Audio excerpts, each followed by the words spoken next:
Dan saudara, berdasarkan data IRSMS Korlantas Polri, angka kecelakaan lintas di seluruh Indonesia 1 kali 24 jam terjadi sebanyak 184 kasus laka lantas dengan rincian 13 meninggal dunia, 8 luka berat, dan 136 luka ringan.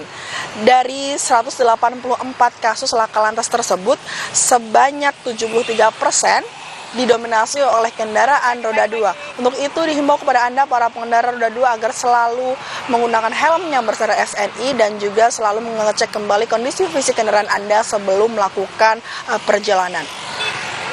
Dan saudara, berdasarkan maksud kami dan saudara, bagi Anda yang ingin mengetahui seputar informasi arus lalu lintas terkini, Anda juga dapat menghubungi call center di 15669 ataupun di SMS Center di 9119.